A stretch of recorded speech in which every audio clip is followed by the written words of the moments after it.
When I found out I was going to be a parent, I immediately felt a lot of anxiety and worry. So I went on to BetterHelp to try to look for a therapist to help me with that. My relationship with my family and with my boyfriend and with myself were suffering. I really needed help. I was ruminating a lot. Really getting those thoughts out to a therapist and getting feedback was just life-changing. Discover what BetterHelp Online Therapy can do for you. Visit BetterHelp.com today. Every team, every topic, everywhere. This is Believe. Welcome to Orioles on the Verge. This is Zach Spedden, joined as always by Bob Phelan and Nick Stevens. And after teasing this idea for a long time, we finally decided to put together our list of the 10 best relief prospects in the Orioles farm system. That's a fun list for us to break down, and we're going to do it on tonight's episode, which is brought to you by IQ Bar, our exclusive snack, hydration, and coffee sponsor. IQ Bar protein bars, IQ Mix hydration mixes, and IQ Joe mushroom coffees are delicious, low-sugar, brain and body fuel you need to win your day. The Ultimate Sampler Pack is a great way to try all IQ Bar products and flavors. You get 9 IQ Bars, 8 IQ Mix sticks, and 4 IQ Joe sticks. All IQ Bar products are clean label certified, entirely free from gluten, dairy, soy, GMOs, and artificial ingredients. All IQ Bar products are packed with clean, delicious ingredients that keep you physically and mentally fit, like magnesium, lion's mane, and more. With over 20,000 5-star reviews and counting, more people than ever are fueling their busy lifestyles with IQ Bars, brain and body boosting bars, hydration mixes, and mushroom coffees. Their Ultimate Sampler Pack includes all 3. IQ Bar has become part of my daily routines, whether it's starting my morning with IQ Joe, grabbing an IQ Bar or IQ Mix to refuel or rehydrate after a hard workout. And right now, IQ Bar is offering our special podcast listeners 20% off all IQ Bar products, including the Ultimate Sampler Pack, plus free shipping. To get your 20% off, text MLB to 64,000. Text MLB to 64,000. That's MLB to 64,000. Message and data rates may apply. See terms for details. Now, if you've listened to us discuss our top 50 prospects list at any point, whether it's been on the main shows that we do twice a year or in the monthly updates that we do over at Patreon, you'll often hear us talk about how hard it can be to evaluate relief prospects, especially pitchers that are pure relievers. They're really not getting any opportunities to start in the minor leagues, may not have even started in college. And their clear path to the majors is through the bullpen. Sometimes you can hit on somebody like Felix Bautista, but we've also seen some examples of guys that had good stuff in the high minors, never really break through in the major leagues. Right now, though, the Orioles farm system does have a pretty intriguing slate of relief prospects, so we decided it would be a good time to break out our top 10 prospect list that is purely focused on relievers. Now, just to give some background on eligibility, first of all, a player does have to be prospect eligible. So Anthony Nunez, who was the highest ranked reliever on our top 50 at one point earlier this year, is no longer prospect eligible, so he is not included on this list. The other thing is that these pitchers cannot be starting right now, with some exceptions where they may be pitching on the occasional spot start or serving as an opener. We didn't want to open the discussion for players who right now are starting regularly, particularly at the low A through double A levels, but that we think may profile best as relievers down the line. We just want to focus strictly on relief pitchers in this episode. And I think what we put together here is a pretty interesting list. And before I get into that, though, just kind of give us a sense of your processes for both of you, starting with Nick. Just kind of look at stuff and then kind of what kind of role do I see them playing in the major leagues? Are there some comps to guys currently pitching in the Orioles bullpen that they could maybe eventually assume that role at some point? But really just looking at raw stuff, it's hard. I feel like there are a couple of guys here on this list that you might look at. And if you're like that guy sounded interesting. I don't really know that much about him. And you pull up their player page and you're like, you look at the their stat lines. You're like, all right, guys, what are you talking about? Well, keep in mind, these are relievers and they are minor league relievers. So I think the stat line's not so much, but just looking at stuff, how it could fit. And just the fact that there are so many. I did a top 10 and glad to see we all ended up doing a top 10. I don't think we really clarified how we were going to work this out, but I was like, I got a top 10 here. I probably consider 15 guys for my 10 spots. So it's just good. It's fun. It was actually fun to sit here and put this list together. I like the final list that came out.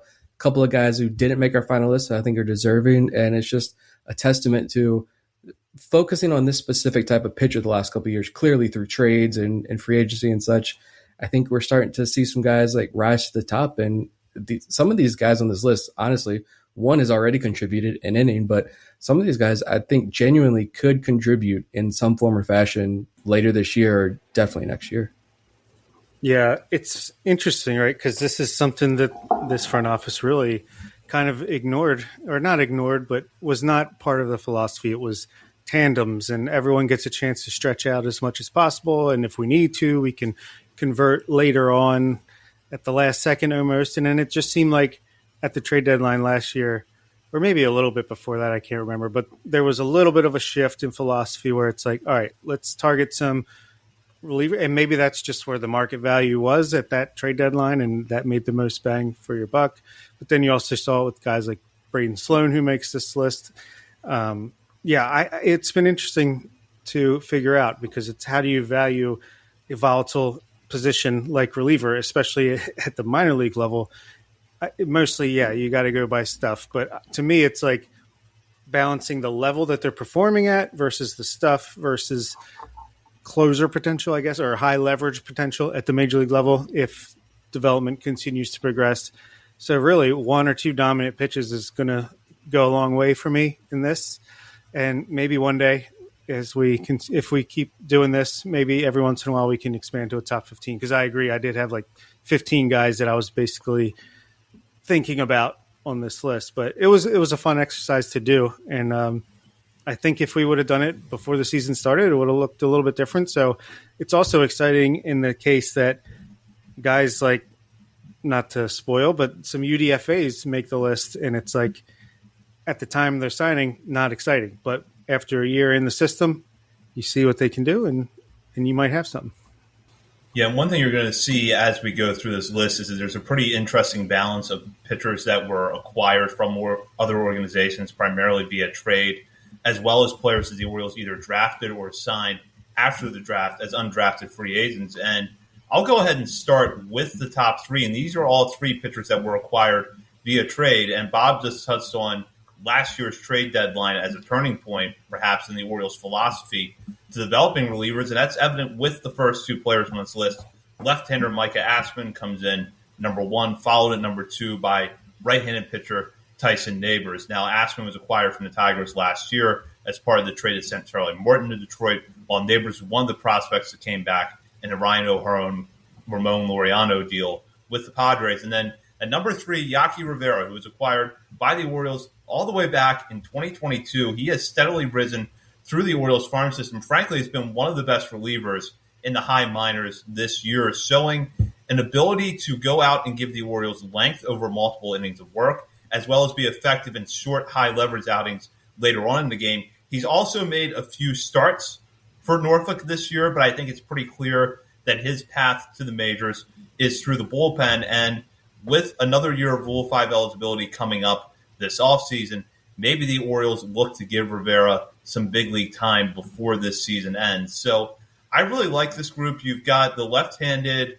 kind of strikeout ground ball artist in Ashman, the hard-throwing righty with the prototypical closer stuff in Neighbors, and then a right-hander in Rivera, who, as Kobe Perez said on an episode recently, just knows how to pitch. He's got a really good mix of pitches. He's getting better at throwing all of them for strikes.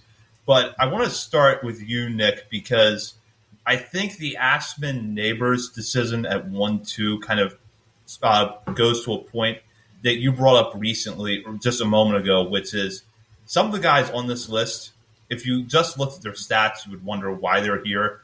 And if you look at these two players' stats, they're miles apart. Ashman's having a great year. He did have a brief IL stint. For the most part, he has been really effective. And then Neighbors came out of the gate struggling at Chesapeake before he went on the IL. He's working his way back now, but the stat line doesn't look great yet. I think we know the stuff with Tyson Neighbors tells a different story.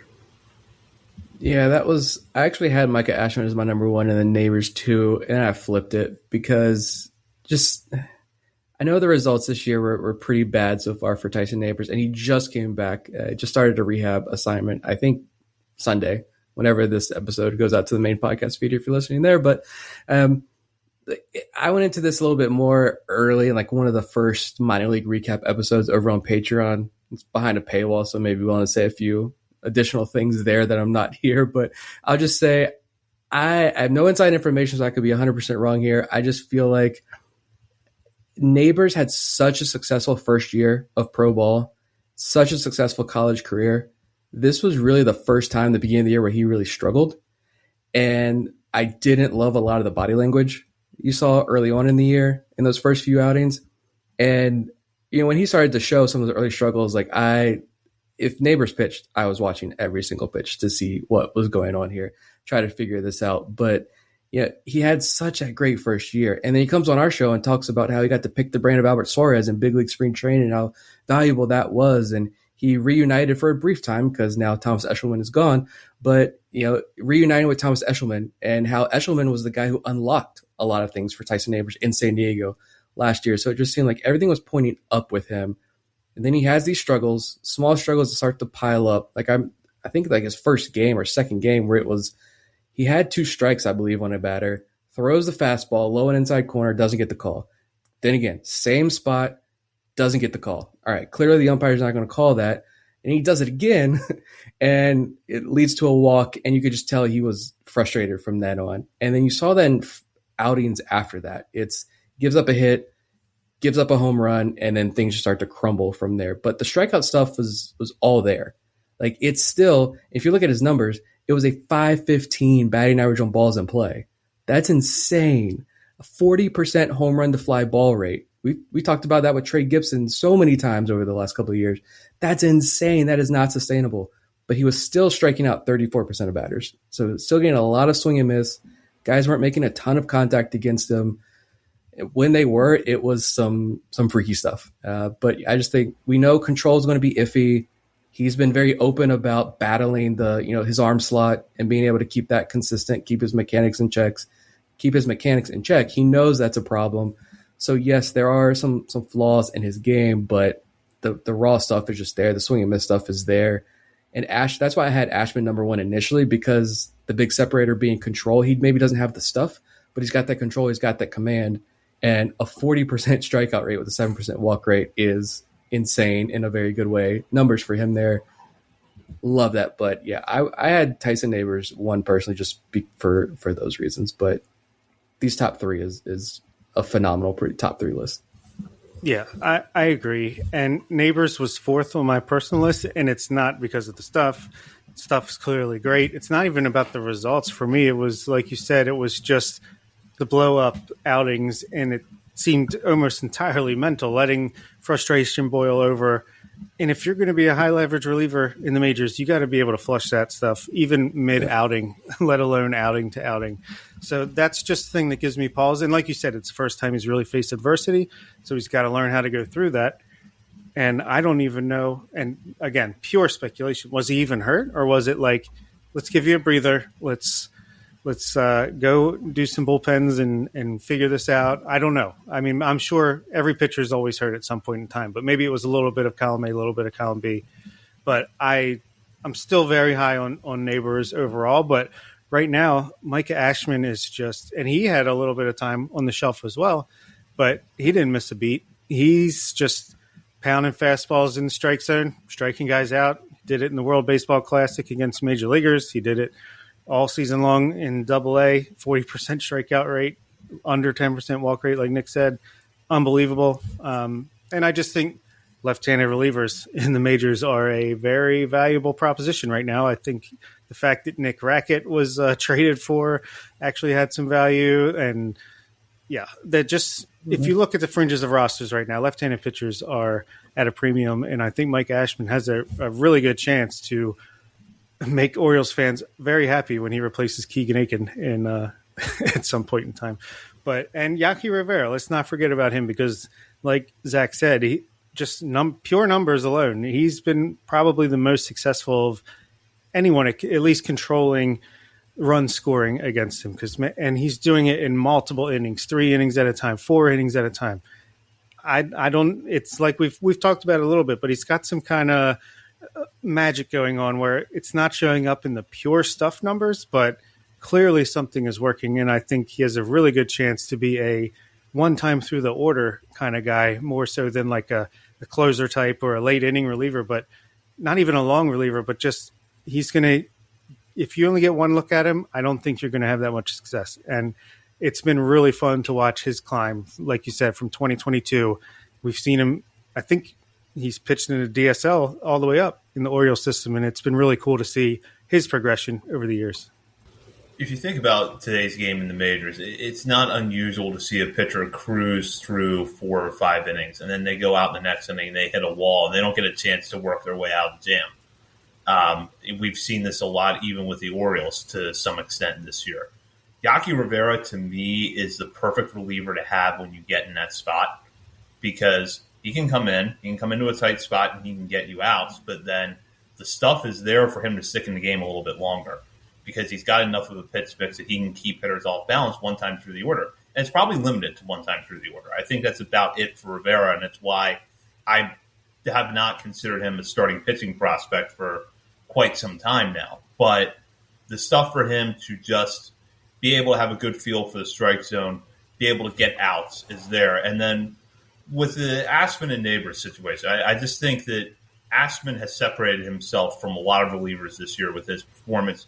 You're right, Bob. Left-handed relievers are at a premium. And with Ashman, when you've got a combination of a guy who can get a lot of strikeouts because he can put his fastball anywhere in the strike zone at any time and can run up ground ball rates in the high 40s, that's going to go a long way for him being successful. And don't forget with Tyson Neighbors that coming into this year, it was not a hot take to predict that Tyson Neighbors would get big league innings late in the year because he had been so successful over the course of his first full year. And because even when he started the season on Chesapeake's roster, it felt like, okay, that's just going to be a little bit of a tune-up. Maybe he's there a month and a half, and then he's going to go to Norfolk, because he had a lot of innings at Double-A the year before and been very successful. So hopefully this reset kind of gets him back on track, because the stuff is truly elite when he's on. Yeah. And I wonder how much of that in the back of his head, like, if I get off to a great start, I can be a AAA by X date. And then if I'm in AAA and have success, I can get to the majors this year. And maybe like that kind of falling apart a little bit early in the year, maybe that messed him up a little bit. Yeah. I was even thinking, when putting this list together, I'm like, Ashman, I know the Orioles don't use the Arizona Fall League, if there's going to be an Arizona Fall League. I don't know how that works with all the CBA stuff, but let's say there is. Like, could Ashman be a candidate? Even if he stays healthy the rest of the year, they'd be like, they send him out to Arizona, because I know Orioles typically use it as a way for injured arms to get more innings and stuff. But I mean, it is also known as like the prospect finishing school, right? Ashman goes out to Arizona Fall League. They say, we need you to tweak just this. We need you to tweak that. We want you to add this. We talked about that splitter. Is he throwing that splitter that he talked about when he was on with us? We want you to do this because you're going to be in the major leagues next year. So let's try to iron out a few little things that I don't know, fun things to think about when putting this list together. But with Yaki Rivera, I'm still just so confused about how the org views him, and I'd love to know. Clearly, from what Kobe Perez said, Kobe Perez is high on him, but it felt like for a couple of years there, they just refused to take the kid gloves off him. And then last year in Double-A, it was not a bad year. It was a solid year. Stuff-wise looked great, but fine numbers. It kind of felt like at the end of last year, it was like, this is a guy who he's going to hang around in Triple-A as like depth until he hits minor league free agency, right? We'll see. But this year, I think, Bob, you mentioned the stuff really not popping. Yeah, the four-seamer, it's averaging 94, right? But it's like 13 inches of induced vertical break or something. It's not much. It's like, I don't know what the stuff plus numbers on it is, like 80-something, barely 90. It's low. Yeah, that doesn't pop. But it's getting a 37% whiff rate. The sinker is his primary pitch, and that's doing pretty solid. The slider is the bread and butter. That's getting a huge swing and miss. The changeup is getting a ton of whiff. That's 52% whiff rate. It's getting results. And if you look at the splits, lefties, righties, good on both. 167 average, 101 whip versus lefties, 173 average, 0.97 whip against righties. So he's getting righties to chase the slider. He's manhandling lefties with his changeup. The walk rate's down from 16% 2 of the last 3 years. That's down to 10%. this year. So he's doing a better job of throwing strikes, hitting the spots, but he's doing the starter thing. And maybe that's hey, go 4 innings. This is your chance. If you can go 4 innings, go 4 innings. Just keep hitting your spots. Results are going to be what they're going to be, but keep hitting your spots, keep mixing your pitches well, finish off hitters with those pitches, those secondary offerings there just touched on. Just get a bunch of reps and take advantage of it, because he was Rule 5 eligible last year, unprotected, not selected, but he's improved this year. He's doing it in AAA. He's just 22 years old. So maybe this is just a chance to get him some valuable work out there on the mound. But the starter thing, like, I looked at just his last outing, so it's only a 1-game sample. 3.2 innings, 2 hits, no walks, 8 strikeouts, fun.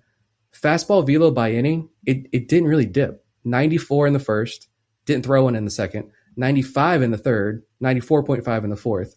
Sinker was 92.7, 93.3, 92.5, 92.6. It's like he held his velo 60 pitches into the fourth inning. I don't know.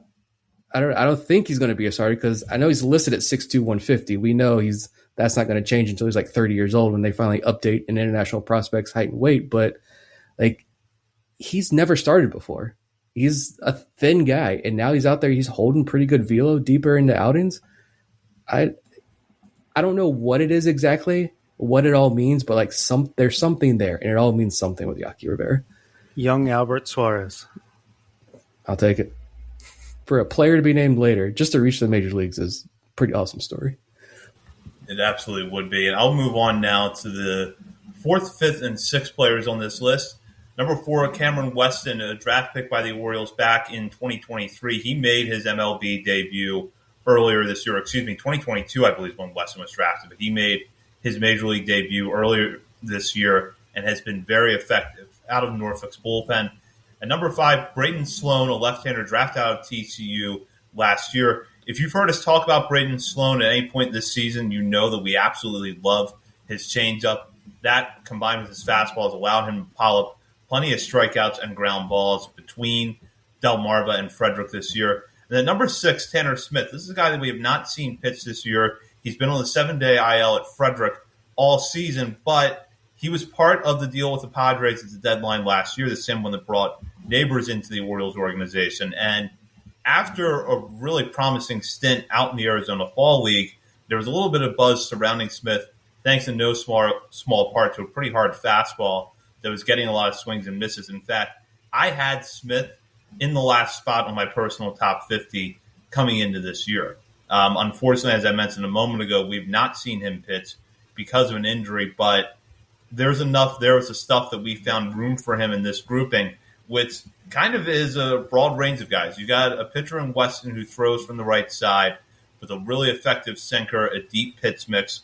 Sloan, a lefty that primarily relies on 2 pitches, but 2 pitches are working very well for him right now. And then Smith, hopefully he's going to be healthy soon, but the fastball in particular has shown some promise when he has been on the mound. Yeah, Sloan, we've talked about him a lot. And for me, same thing. It's just 2 pitches. But like you said, they're very good pitchers. Every time I watch him pitch, I just want to make a montage of his changeup, making hitters question life decisions. But I want to see what it can do in Double-A. Like, I want to see what it can do in the upper minors. It's fun right now, but let's see him against a little bit more advanced competition, because he is an older arm with some pretty good college experience.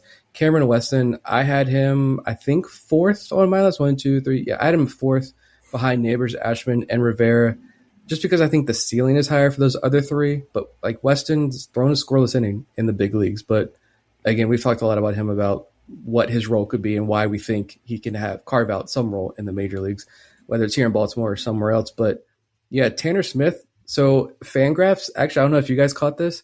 I went back and read his write-up on Fangraphs. It's rotator cuff tendonitis. Don't know when he suffered it, but Google told me 2 to 3 months typically is the timeline for a pitcher. So we know he pitched in the Arizona Fall League. So did it flare up after the AFL? Did it happen in January when he was ramping up? Did it happen in spring training? Who knows? But hopefully, if it happened in spring training, maybe we'll say the later end of that, then maybe he could be back after the All-Star break, the mid-season break in the minor leagues, the All-Star games. But so maybe early July, sometime in July, we see Tanner Smith. But yeah, like you touched on there, it's Comes over from San Diego in that trade. 5 high A innings last year to close out his time. 11 strikeouts, no walks, no runs allowed. And the AFL is a 95-mile-an-hour fastball with a cutter splitter, topped out at 98. He's 6'6". The slider stole the show. The slider was a 109 stuff plus, 48% chase rate, 73% whiff rate, and he used that pitch 24% of the time. So he's a big guy, big arm. I'm curious to see. We didn't get to see what, after the Orioles get to tinker with him a little bit, what does he look like? I'm excited to see Tanner Smith, what he looks like now that once he gets healthy and back on the mound for some good run and whatever level they put him at to begin. I'll start with this comment from Simkin in the chat. Weston has not been good at AAA this year, and that's true. But these are our reliever rankings, and we're not necessarily looking at that, at least from my standpoint. I think his one inning of major league pitching actually showed me more about what he could be than watching a lot of his AAA time. And it's not to just like shrug it off completely, but I just think that, first of all, his FIP, I think, is like 2 runs or more lower than his 7-something ERA. Striking out almost 30% of batters in AAA. I think it's just a matter of, I don't know, maybe it's getting used to the AAA ball. I don't think that's an excuse for Cameron Weston. He's been there for a year and a half now, but just the fact that his sinker had so much run, his changeup looked really devastatingly nasty. He's going to get ground balls. He's going to somehow get whiffs, even though he only throws like 90, 91 miles per hour. But the stuff has a ton of movement. Maybe it's just about selectively shrinking the arsenal a little bit. Maybe it's about figuring out exact game plan on how to make it work the most. But I think there's something there. I think there's, similar to Yaki Rivera, but I had him lower than Yaki Rivera, is I think there's a multiple inning, one time through the lineup type of guy here that could really work, especially as he has options and is on the league minimum contract. I think he's an interesting arm. And if I'm going to go with Braden Sloan, who I actually had number 3 on my rankings, I just, again, it's a lefty with a elite pitch in the changeup. And yes, I absolutely need to see if it will work in AA and especially AAA. But I think it's an exciting pitch that if it works, a lefty with a killer changeup is going to be effective against righties as well. So I'm intrigued by Braden Sloan in a big way. I hope he gets to AA this season, but we'll see. And yeah, Tanner Smith, it's such a shame. Hopefully he's back soon. Hopefully we see his name pop up in FCL like tomorrow morning. But man, I was really high on him after the AFL, and it's just such a shame because, yeah, the stuff looked really good. If he gets healthy and he has the success that he showed at the end of last year, I could see him being in the top 4 or 5 of this list if we do it again before the end of the season. Yeah, Sloan is definitely the guy in this group that has the up arrow next to his name right now. Yeah, you could look at the Pitts mix right now and quibble with us like, oh, he was a college arm. He's been an A-ball this year. Is that stuff really going to play at the higher levels? And I think we still need to find that out. But the movement on his changeup is just so unique. It gives it such a unique profile that I really could see him as one of those guys that carves out something of a major league career relying on one pitch, and that's not unheard of with relievers. I mean, how long was Tommy Kahnle in the big leagues with getting by on just a changeup? That's an example. You've got some guys out there like that. Maybe Sloan is that guy. Again, you want to see how it plays against the higher levels, but from what I'm seeing right now, he should not be in Frederick a whole lot longer. And as long as that pitch as long as the changeup keeps its shape, and he's able to locate the fastball enough to set up the changeup, he's going to continue to get hitters out. That was the question I had when looking at Sloan again. It's like, do we have any comps of arms in the system since we started doing the show of a guy like that? Like I couldn't think of any. I don't know if you guys had anybody in mind, but I don't think we have. So it is interesting to see how he's going to keep progressing and how the Orioles use him and employ him and what changes, if any, they make to his stuff. I think that's a good point there. And I'll go now to the last 4 players on this list. And it's a pretty interesting range in terms of how these guys were acquired. Todd Knibbie, who has really burst onto the scene this year, a right-hander, an undrafted free agent, has put up good numbers between Delmarva and Frederick. He comes in at number 7 on the list. He's followed by another former undrafted free agent in right-hander Joe Glassie, who the Orioles picked up in the summer of 2024.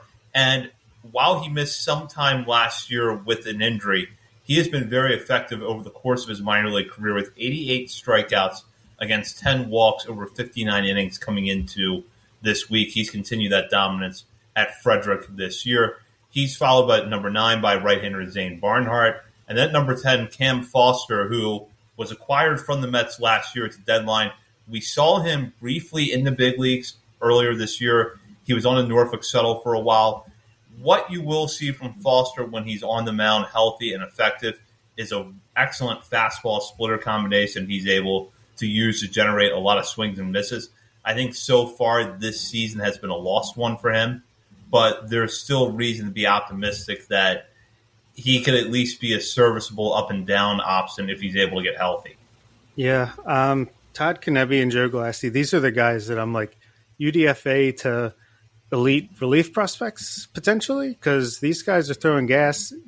Todd Glassie, or not Todd Glassie, I think that's a comedian, like Todd Glass. Joe Glassie, he's striking out like 43% of batters, only walking 7%. It's like a 35% K to walk percentage, which is absolutely insane. And Todd Kneebe's out here starting in Delmarva, pumping gas past these young kids, gets up to Frederick and has a bumpy start, but he's been really good since the first couple outings. Love the potential these guys have shown, and they're relievers, and clearly UDFA is probably senior signs. So it's not like these elite prospects, but it's just if we can start pumping out these types of relief prospects to go along with the starting pitching prospects, we're going to be in a great spot. And yeah, Cam Foster, he showed flashes. Like Stuff Plus looks really good. Looked good in spring training. He was pretty passable. Like he held his own in the majors in his first brief glimpse this year when he got time. Yeah, struggled in AAA for sure. A lot of guys do. Look, even guys that didn't make the list like Ryan Long, Gerald Agondo, great stuff. No results. It happens. Hopefully you continue to refine and develop. Just like I feel like this was Cade Stroud for like 2 or 3 years in a row before he kind of broke through a little bit. I would put Cam Foster in that category. And the last guy was Zane Barnhart. Yeah. Consistently under the radar. He didn't make my list. He was actually my number 11. I was debating between him and Ogondo for that 10 spot. Went with Ogondo. But yeah, Barnhart just consistently showing good stuff and getting the job done, striking out a lot of batters throughout his Orioles career. What was he, a 14th round draft pick? So you could do much worse than the bottom 4 guys on this list. I had Zane Barnhart 7 on my list because he's awesome. He's only 5'10", but we don't. I know he's had a couple of starts this year where the radar gun on the broadcast 94 to 96. But when he went out to the Arizona Fall League, we got to see more of his data, and it was 6.5 feet of extension from 5'10" frame. The slider was like a 109 Stuff Plus and some insane whiff rates as well. Like, strikeouts are down this year in AA, but still getting a ton of swing and miss in the zone. Rule 5 eligible this winter. You don't need to protect him, I don't think. You keep him at AA all year, maybe a couple of appearances in AAA at the end of the year, but next year he starts the year in AAA. You protect him in the minor league phase, obviously, if there is a draft, and then he's one step away from the big leagues next year if you need an emergency arm. But yeah, we talked a lot about Glassie lately, just absurd numbers. He does turn 25 in a couple of weeks, so would like to see him get a bump up to AA, but I guess join the list of high A arms that need to be moved up to AA. Kneebe, yeah, just 6'6", 245. He is a large human being and just insane numbers. I've seen him up to 97. I don't know if he's hit any higher, but 97 is still pretty decent velo there. Just there are 4? The 3 of my top 10 were UDFAs. And there were 1 or 2 others who I had in consideration for my list. There's another one who did make my top 10, but didn't make our overall top 10. We haven't even seen one yet. Alex Ramos. Maybe I should go outside more. The fact that I brought up his name on the show, I'll just call that dedication to providing content you get literally nowhere else. But you guys have fun talking about Drew Burress draft night. Give me the hour-long episode on the UDFA pitchers, the 6th one they signed after the draft wraps up, because they're going to be joining this list, hopefully. But yeah, it's cool to see so many UDFAs make this list. But guys who are legit, they're throwing 97, 98. They have sliders that grade out extremely well. They have changeups that grade up extremely well. They have weapons that can carry them. Hopefully we see more of these guys start to reach the upper levels of the minor leagues now and find success there. Yeah, with Barnhart, it's been just kind of a steady climb going back to 2024 when he really did start to pop in the Arizona Fall League. You were hearing even nationally some good write-ups about Barnhart. And ever since then, it's just been kind of a steady rise. He spent a lot of time at Aberdeen last year, was effective there, got a bump up to Chesapeake late in the year. He goes back there to start this year. And I could very easily see a scenario where he continues to pitch out of their bullpen for the next couple of months, maybe get some run at AAA late in the year. Blassie has just been flat out good. You look at the strikeout numbers he's put up in his career, the fact he's carrying that over to this season, he's been impressive, and I agree. I'm hoping that at some point, there's a lot of pitchers that are on this list, but I'm hoping that at some point we will see him in Chesapeake. And then same thing with Knibbie. He has been so good this year, and he was a guy that I'll admit was really not on my radar at all until the very end of his time at Delmarva. And when I saw the numbers and I saw what he was doing appearance after appearance, it's like, okay, good fastball. He's a bigger guy. He's able to have some success against these younger hitters. Let's see what he does at high A. And he's pretty much picked up right where he left off at Delmarva outside of that first outing. So he's been very impressive this year. Yeah, to be 97, and he's got 48 strikeouts to just 10 walks since the Orioles signed him. So he throws hard and he throws strikes. It's a good recipe. Now, just something I'll point out here real quick. According to Fangraphs, Joe Blassie not Rule 5 eligible until December of 2027. So does that make you guys inclined to maybe be a little bit more aggressive with him this year, knowing that you don't have to have that consideration of burying him at a lower level for a while, hoping that he doesn't stick out on teams' radars or the teams aren't sold on him being able to stick in a big league bullpen? For me, a relief prospect, that's also kind of the fun part of it is fast track. Like, you move these guys up as fast as reasonably makes sense because relievers are volatile, like we said a bunch of times on this podcast, but move them up, move them quick because it's just that revolving door where they're going for. Even if they make it to the 40-man roster, that's a optionable. Relief arms are valuable, and yeah, I don't know. For me, it doesn't really come into a factor, but because I also don't think those are the types of guys that are really going to get picked in Rule 5. Like we've talked about the long list of Rule 5 eligible players for the Orioles this year coming up this offseason, potentially if they have a Rule 5 draft. And some of them are starters that we might just be saying, we'll see if anyone takes them. We're going to have to risk it. So minor league reliever prospects, not as concerned. Yeah, no, look, we can sit here. We just did an entire episode. I don't know what, 45 minutes or so talking about these 10 minor league relief prospects, but why they're so good, what makes them so special in the system.